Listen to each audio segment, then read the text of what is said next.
if you're in love with your husband or your wife or your partner and you fall in love with somebody else, maybe monogamy is not for you. Like maybe you should try polyamory. Maybe you should have multiple partners. Maybe you should cut that person out of your life if you really are invested in having one partner.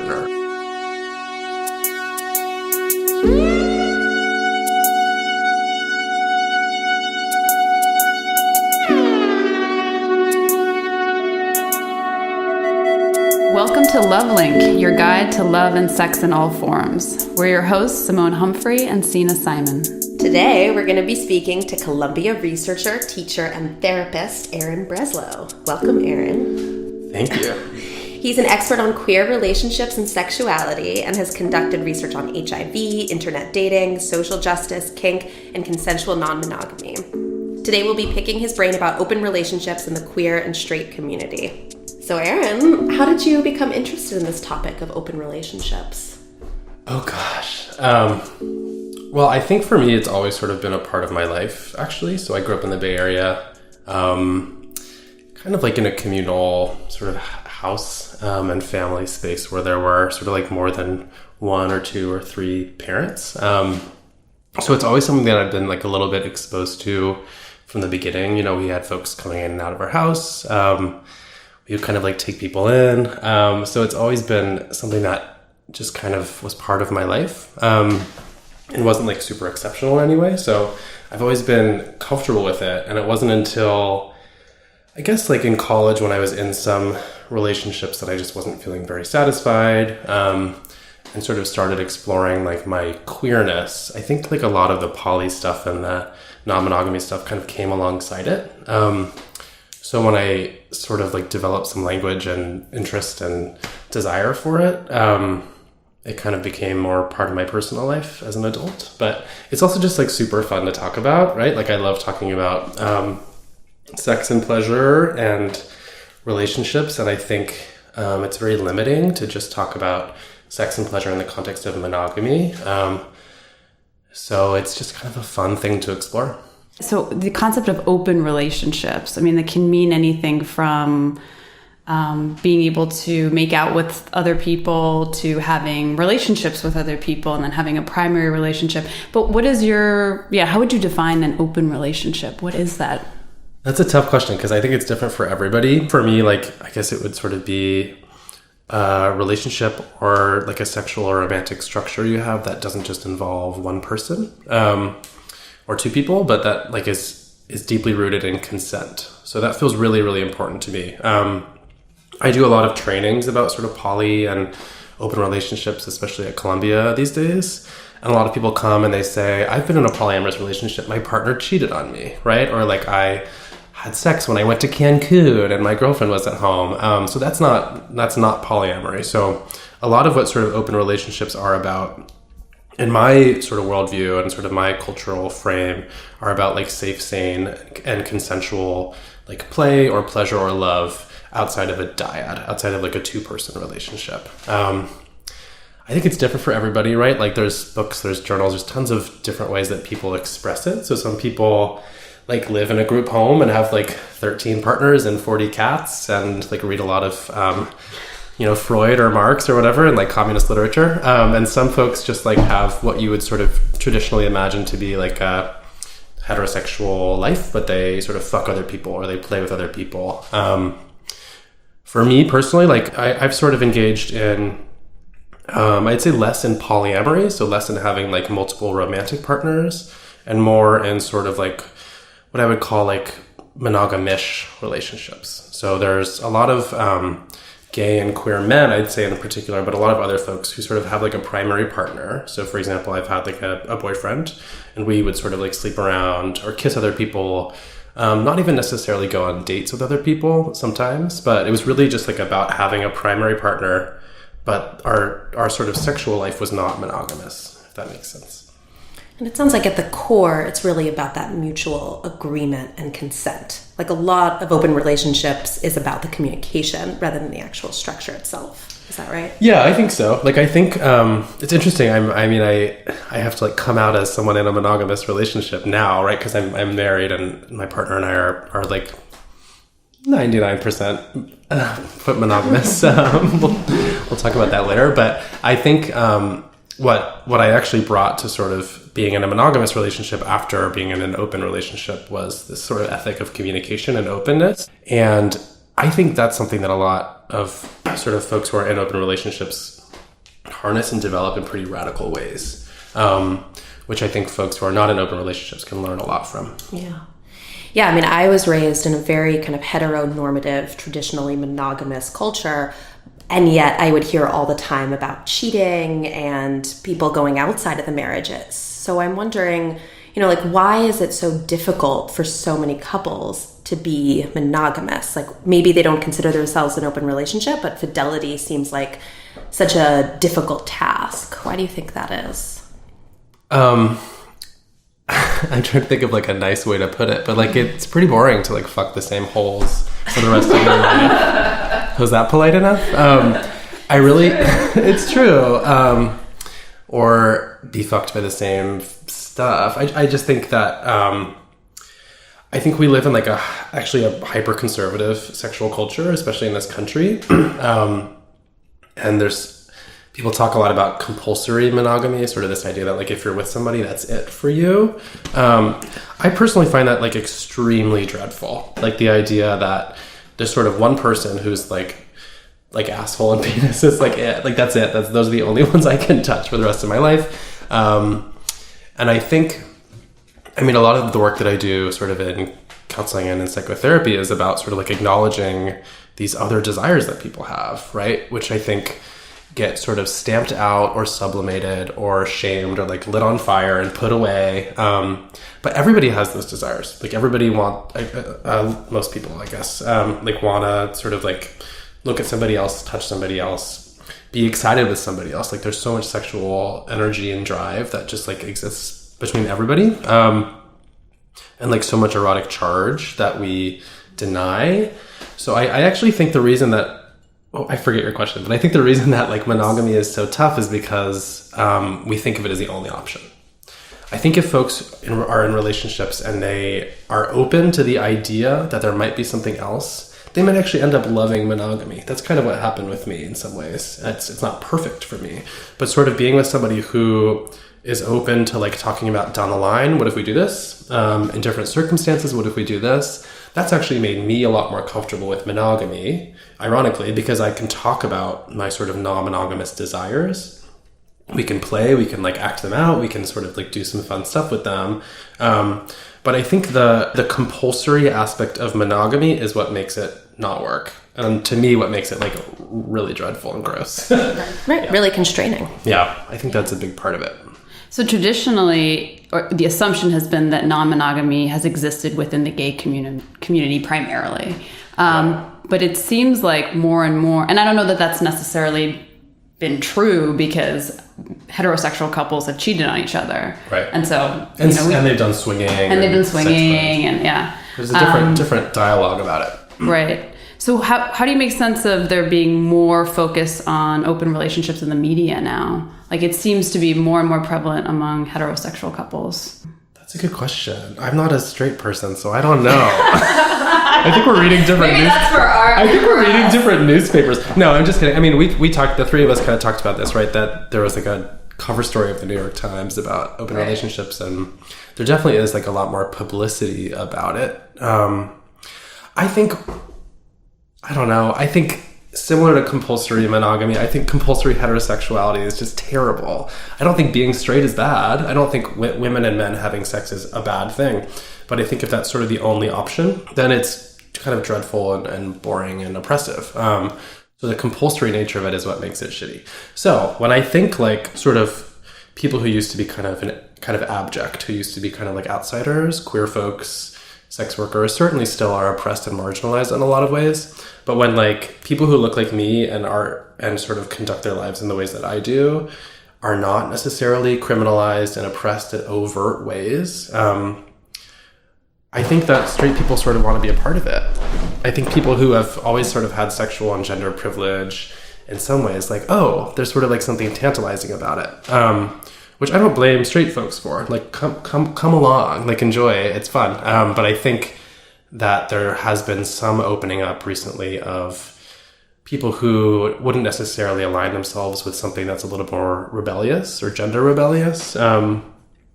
So I don't know. I don't know if that answers your question. Maybe you two can answer this question. Yeah, I mean, I feel like for myself, I haven't ever had an open relationship, but it's certainly something I have spoken to with past partners about, like, well, what would this be like? Could this be an option? And I think increasingly it's something I would be open to as an idea, but I think in the past I was like, no, that's not something that's going to be okay for me.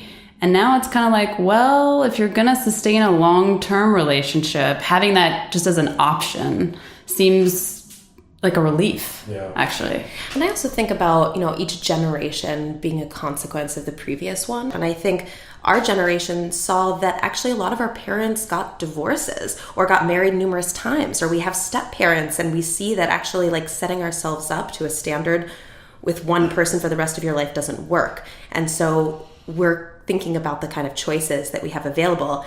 And when I think about, gay marriages and gay relationships becoming more mainstream, more acceptable, more integrated into just our culture generally, that we have hetero couples have a lot to learn from gay couples. And because open relationships have been such a norm for gay couples and it's worked actually pretty well, maybe straight people are starting to kind of take some of these tips to heart. Right. Yeah. And I also think that there's something about like, straight people don't have to negotiate their sexuality. Like we don't have to think about it. I guess like I've had to think about, I'm attracted to men. And so, okay. But then there were just these norms that were already there. I didn't have to come out. I didn't have to really have a conversation with myself or with my family about it. It was just kind of automatic. And I wonder if there's something about that too, that you don't really reflect as much on relationships and how they should be set up, and maybe monogamy isn't the thing, but you haven't needed to reflect. That hasn't been a norm to reflect. Whereas if you have to have a coming out process, you have to reflect on that. Just makes sense, I imagine. Yeah, I agree. I mean, I think like my husband and I joke about this, that like our first date was a threesome. The first time we hooked up was with somebody else. The first time we had like a dinner date together, we like verbally and overtly negotiated whether we were going to be monogamous or not before we were sort of even in a relationship. I think it's just like so much a part of like the queer politic and sort of like mode of being. Any date I've ever gone on with a man, we sort of like talked about it in the first date. Like I think it's so much a part of like our discourse and our way of relating, that I don't know that like folks who are not queer have access to, but I think people are having more access to it. I think people are disappointed in coupledom. I really like, although I am married and I'm happy in my marriage, like I think marriage is also like a super oppressive, frustrating, circumscribing system, right? And it keeps people's desires at bay in a lot of ways, as a system, not necessarily every marriage, of course. So I think queer people, in one way, you can write it that we didn't have quote unquote access to marriage, to legal marriage. But I think in some ways queers, this is a controversial statement or position that not everybody will agree with, but I think queers were exempt from the institution of marriage for a long time in some ways as well. I think when it wasn't an option, we were sort of allowed to go do other shit and like have fun in other ways. And I'm young, I'm 29, so I've seen some cultural shift around this, but I hear from a lot of my like mentors and older queers that there's almost a loss these days when sort of queerness becomes more mainstream, more norm, more hegemonic. It's sort of like, what about the bathhouses? Like, what about like radical fairy gatherings where we would like talk about spirituality and like art and like smoke weed and have orgies? Like, what's going to happen to that now? When queer love becomes privatized and monetized, and just like becomes part of like the system of capitalism and neoliberalism, like what happens to polyamory? Oh, straight people can have it now, right? And we're sort of like locked in our like lofts and wherever we live with like West Elm furniture. Like it's just kind of like, there's definitely like a feeling of loss that I think a lot of folks have, including myself. You're not radical anymore. You're not doing things outside of the norm. Oh no, no. Yeah. But it's interesting. I mean, I feel that way in a lot of ways, but then like when I show up to work or like enter like a more professional setting that's not like overtly queer, it definitely feels like people still have to sort of learn more about this and kind of figure it out. Yeah, I'm curious. I mean, if any of your mentors have spoken to this or that you've seen the transition between pre-internet dating to post-internet dating and how that's impacted open relationships. I think it's changed a lot. I think that there's like, if you can just like swipe somebody out of your life or into your life, like there certainly is more like immediate access to just like sex and dating. So I also think, so I can talk about that sort of in my personal life. Like in previous relationships when I was like very much open and had sort of open sexually with other folks, and my partner was too. I think that kind of changed things in some ways because it was like no matter where we were, there were always other people to sexually interact with. Even if we were like sitting in our living room on our couch, like if we had our phones, like we were getting messages from other dudes. So it definitely like in some way kind of deprivatized our relationship, which was challenging for me, like in terms of the intimacy, but also like opened things up for other possibilities. So I think it's changed things in some ways, but I haven't really figured out how. I mean, I've only kind of been around in this age of like sexually kind of like when Facebook was around, and I don't know. I mean, in my last relationship, we both had Scruff, which is like a dating app for furry dudes, I guess.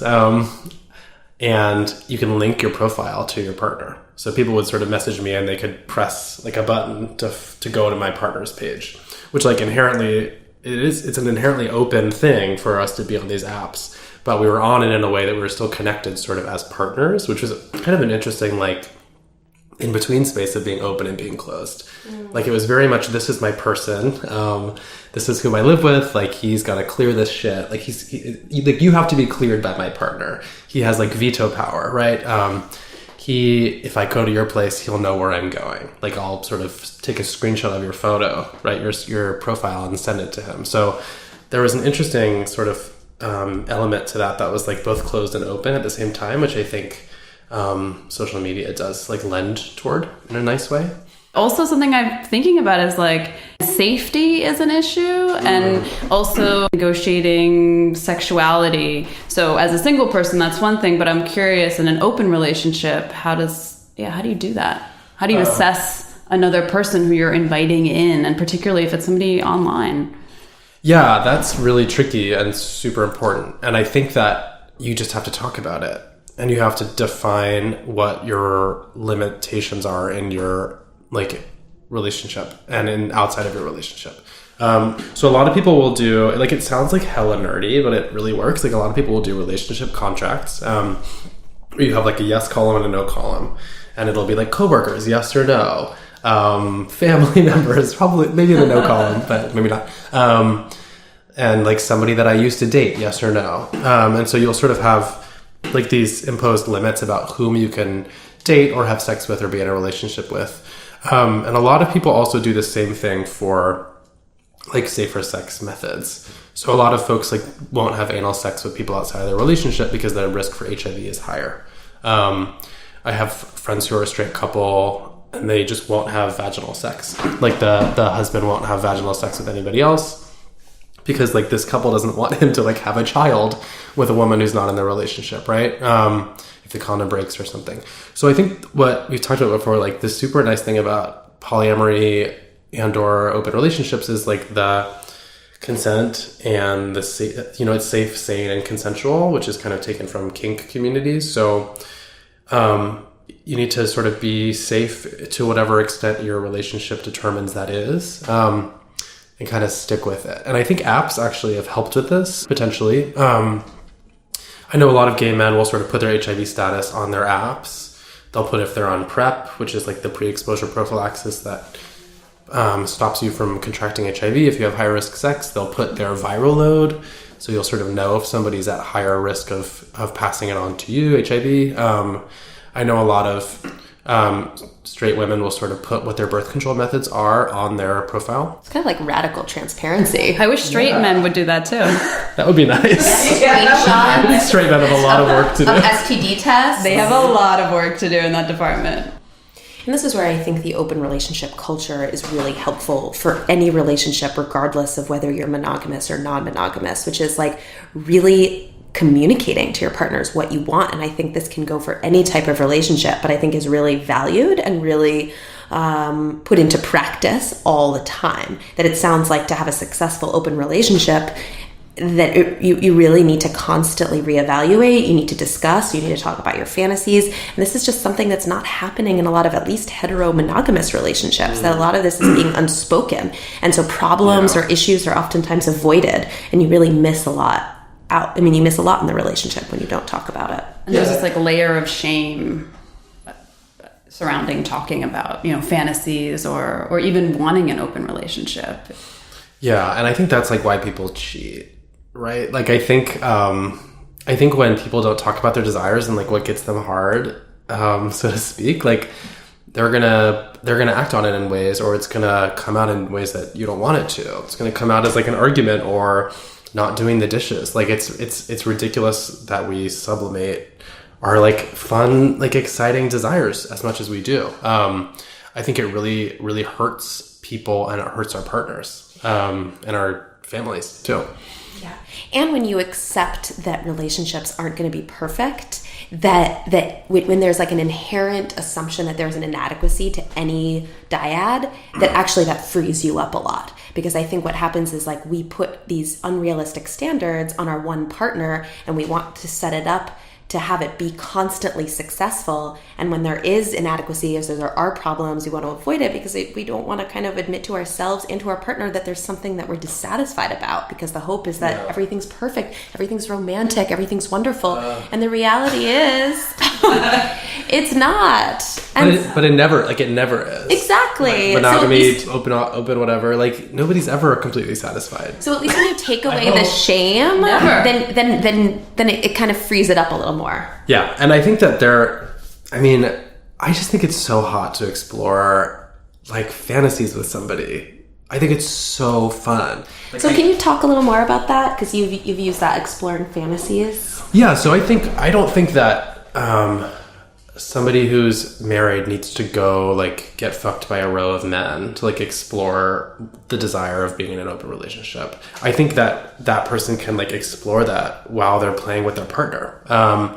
You can talk it out, you can dress up. I mean, there's so many tropes that you like hear about. This like 50 Shades of Grey bullshit. It's just like co-opting of that. But like, I think that people, regardless of if they're open or not in their relationship with other people, need to be open with their partners. And part of that is like the fun of exploring kink and the fun of exploring sort of like risk and things that are taboo and things that are illegal and things that are like racist and sexist. Like that stuff is so emotionally charged for in every atom of our being, especially in this country, right? It's like, it's in our baby food. So we just like need to like, I just think it's so important to subvert it and to bring it into your relationship in a way that you get pleasure from. And I guess that's what role playing is right. You are another person, you are a stranger, you are a new person in the relationship. I mean, that's kind of opening it up in some ways, even if it's not actually acting upon outside people. Do you have suggestions for how to bring it up to your partner? So if it's something that hasn't been brought into the relationship at all, and your sex is pretty vanilla, but you have fantasies, how you begin to talk to your partner about it? Yeah, I have like a really annoying response of that it depends on your partner and depends on you, but I actually mean that because I think if your partner's like insecure, you have to do a lot. I mean, every partner's insecure, right? But if your partner's like a little bit more insecure or like more worried or anxious, like do the work of making that partner feel important and secure. So I think one way to do it is just sort of like talk to your partner in a way that you would talk about something scary and acknowledge that it's scary. I think that, money ends more relationships than sex these days. So like talk about it in a way that is as gentle and tactful as talking about something like money, like something like work. Like I think it's important to acknowledge that it's a scary topic and like kind of come from there. Like, hey, I feel really I feel really weird about this. I'm not sure how you're going to respond. I just want to be really honest that I'm kind of excited about the idea of like putting on a skirt and spanking you or whatever, whatever it is. I'm not sure where that image came from. I got a lot. Yeah. Something that's happening in the room right now. So one word of advice is just like know your partner's stuff, and sort of like get ready for it to all come out, because this is super fraught. The other thing is just like use fucking I statements and non-violent language. So there's sort of this concept of non-violent language in a lot of psychology, but especially in open relationships, just sort of like, rather than saying like, you're not enough for me, your blowjobs are bad. Nobody's going to respond to that by being like, cool, go meet somebody on Tinder and get a blowjob from somebody who's better, right? I feel fine about that. Yeah. How would you reframe that into an I statement? So you could say, for example, like, hey, like, I love being with you. I feel really close to you. I'm also just like desiring, potentially like playing with the idea of exploring things differently. So when you give me oral sex, like, what about doing this? What about doing this? What if we sort of play with the idea of cheating? Like, cheating is so fraught for us. It's something that we're so afraid of, both of us. So why don't we take some of that power back and like explore it sexually with each other? Just like an I statement can go a long way, rather than saying like, you're bad and bad. Get yourself together. I'm bored. Right. Then the other person is just shut down. Yeah. Totally shut down. Yeah. So I think that's a big part of it. And I think, just like from my own experience of things that I've done wrong, I think the worst thing to do, frankly, is to talk about all of your desires like with friends and leave your partner out of it. So that's happened to me before, where I've sort of been very frustrated sexually in relationships, and I've complained about it to everybody but my partner. Like, I just think it's all about talking to your partner. So make sure they feel sort of included in everything. Unless you have a partner who wants nothing to do with your sex life, make sure your partner's included in it. If you are dating other people, like, send them a text from the bathroom. Like, hey, this date's going really well. Obviously not as well as it would if you were here. I think people really like that. Or like, the bathhouse was fun, but everybody was kind of like not as cute as you, and I'd much rather be on the couch cuddling with you, but I'm enjoying myself for the afternoon. Just like make people feel included. And most people want help. Like, I want to know when I'm not doing something right. I want to be told what to do if something's going to feel better for my partner. Like, I think kind of letting them in and giving them tips, it makes them feel empowered as well. Yeah, I think so. Kind of related to that, I'm also, so I can imagine being on the other side, like having my partner ask me for, to open up the relationship in some way. And I know we're talking about also fantasy, but to do something different. Yeah. And how do you...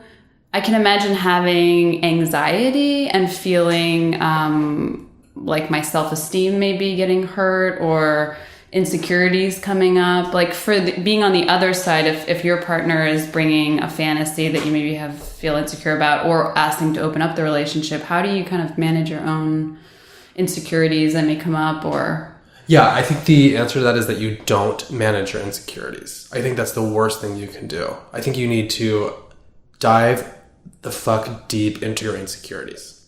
I think when people come, if somebody were to come to you and say like, hey, I want to play with this woman at work, she's so beautiful, and you say, cool, have a great time, like, I hope you enjoy your conference meetings with her after you guys have sex in the whatever, like, I think that's not going to work. Like, I think the most important thing to do, especially at the beginning, is just like pour out all of your shit. Figuratively, right? Unless that's what you're into, literally. But I think like really it's talk about everything that's coming up for you. So if your partner is sort of taking this leap and being vulnerable and open about their desires that don't conform to the confines of your relationship, you also have to be honest about your insecurities, your aggression, your jealousy, your fears, potentially your desires, right? You might also have desires for other people. So I think that's the first step, is to like not manage it. And then down the road, like once you and your partner or your partners sort of like find a way to like operate in a different way that's not as potentially monogamous, there are ways to manage your insecurities, right? So if your partner's going on a date with somebody, don't stay at home and do homework. You're going to be miserable. Like, go out with friends, go play with somebody else. I think it's really important to sort of understand that you can sort of derive pleasure from your partner's pleasure, even if you're not a part of it, but not if you're not treating yourself well. So that's a really important thing too. So we can talk about more ways to sort of strategize of like how to keep yourself happy when your partner is getting fucked, or having a date. But I think the first thing to do is admit that you don't feel happy about it. Like, I don't think it's going to work unless people talk about how shitty it feels. But I really think, like, start with everything. Like, I think a conversation about opening up needs to sort of start like a brainstorm. Like, you put every, like, crappy idea you have on a piece of paper, and then you start to cross things out. And any emotional reaction, jealousy or anger, in that moment needs to be considered healthy. And then later on, if you're sort of acting a fool and if your jealousy is leading you to hurt your partner, that's when I think it becomes kind of unhealthy. But I think at the beginning, like, if this is your first conversation, everything is healthy. Right. That makes sense. Yeah, because I'm also having this other thought. I mean, I love this idea of radical transparency and being super communicative and having open relationships work because you have this really secure foundation in which you've made all of these mutual agreements. However, I think one of the most enticing things about cheating and having an affair is the kind of allure of having it be secretive, of having it be sort of individuated from your partner. I mean, I think a lot of partnerships who live together, there's this sort of sense that there is possibly an enmeshment, and so you want to have your separate lives. And so some of the sex appeal and seductiveness of going outside of your relationship is that it's your own private thing. So, I mean, is there circumstances when it's okay to kind of keep things from your partner? Or how can you kind of still gratify those impulses to have something with that mystique and privateness while still being true and faithful to your relationship? Yeah, or like, how do you have spontaneity if everything's in a contract and planned and, like, you have to check off a list before you go give a blowjob, right? I think that's the hardest question for people who are committed to doing this, like, work, and it is emotional work, right? I think that's the hardest thing, is, like, how do you explore stuff that doesn't really fit within whatever contract you've set up? How do you find still that, like, pleasure from cheating? Like, cheating is hot, right? That's a big part of why we do it too. I really don't have the answer to that question. I think it's a super important question. And I think that a lot of relationships are set up in a way such that people can go have their own stuff. Like, we're talking a lot about sort of monogamous relationships, but a lot of folks who are polyamorous, like in a stricter sense, have multiple loves, right? They have like relatively compartmentalized lives in terms of their sex and their pleasure and their romance. So they have stuff that's on their own. I think for me, I've tried it. It didn't work for me personally, but I think for a lot of folks, it is good to have that stuff that's away from their partner. You know, it's funny. I think about, like, pornography. I, like, watch porn on my own and with my partner, and it's not like I tell him every single video that I watched, right? So why do I feel like when there's somebody else physically in the room, he needs to be involved in every decision, or he needs to know about it? When is it not a good idea to be in an open relationship? Yeah, there are always circumstances in which it's not a good idea. I think the worst time to try opening up your relationship is when your relationship is not going well. So a lot of people think that it'll be sort of like a solution to bad sex, to anger, to having just, like, mismatched needs. But I think it's a really terrible idea, frankly, to go from, like, being totally closed to trying to open things up when you're not getting along with your partner. I think that both people in the relationship, or multiple people, however many people there are, right? If we're talking about a couple, both people need to be on board for it. So I've seen a lot of folks who convince their partners to be open, and that doesn't go well for anybody. I think that's sort of like the worst case scenario when things are not going well. I think opening a relationship is not a solution to a bad closed relationship. I think fixing or solving the issues in the bad closed relationship needs to happen first before you go, like, jerk off with your friends. Or at least talk about the problem. I don't think that it necessarily means, like, fix the problem, because some problems in relationships are unsolvable and maybe will persist throughout your whole relationship, and that's okay as long as, like, both of you are on the same page about that. Because I think probably opening up the relationship in the first place, there's some kind of acceptance that the person isn't everything. Like, there's some kind of intrinsic issue or something that you're not getting from just the dyad.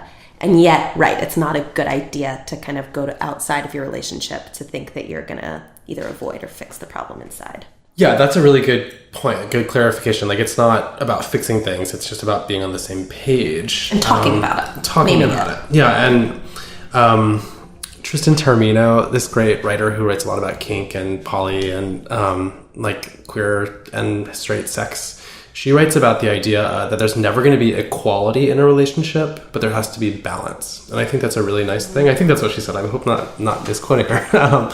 But the idea that like you have to have balance in terms of your needs, in terms of power, but that's not necessarily going to look equal. So if in a straight relationship, the man wants to go have sex with a lot of women, and the woman wants to sort of like have some intimate dates, if we're going to sort of like use stereotypes, like that's not equal, right?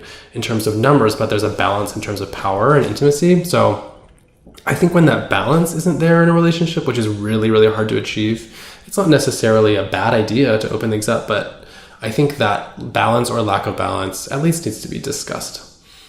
I think that's a really good point, that couples who are opening up their relationship shouldn't have like a checklist of equality, that they're kind of like a tit for tat type of losing thing. battle. Yeah. It is, yeah. Right, and that people have different needs and different desires, and so fulfilling those are going to look different.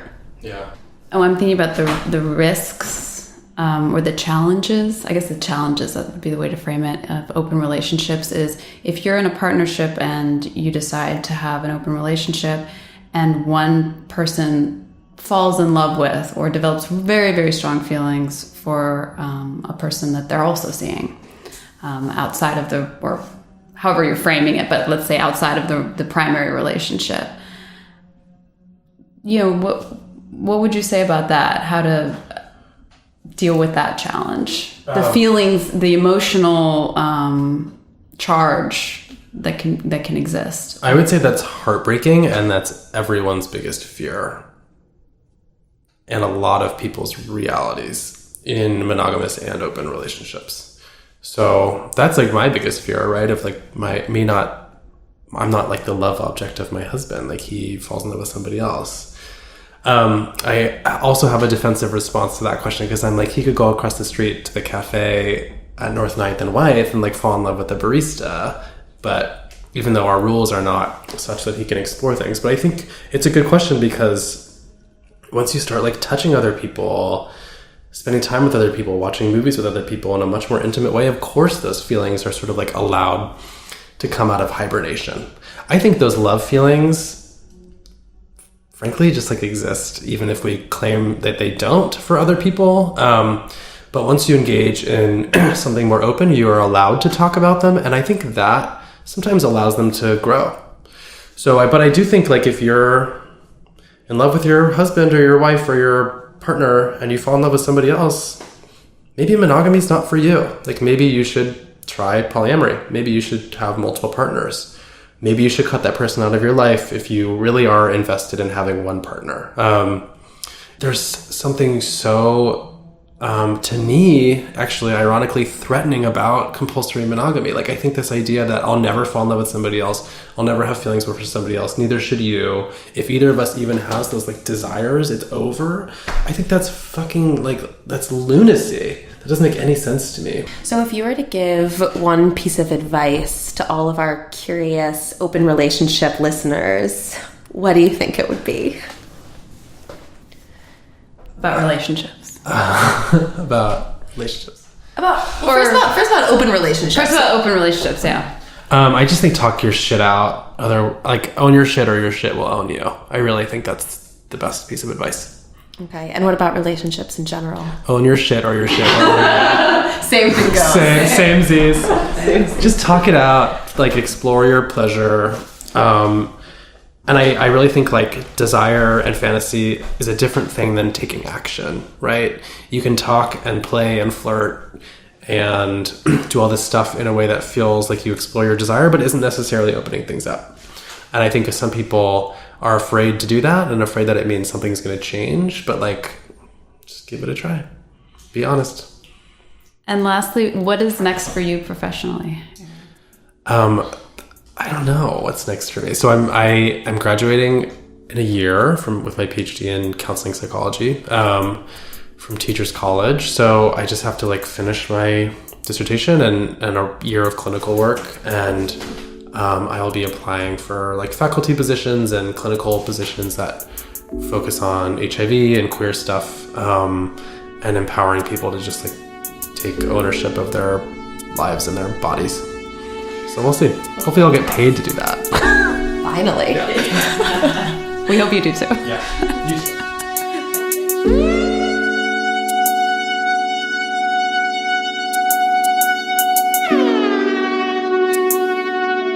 Hope you enjoyed the podcast, and thanks for listening. Thank you to Aaron for joining us today on the podcast.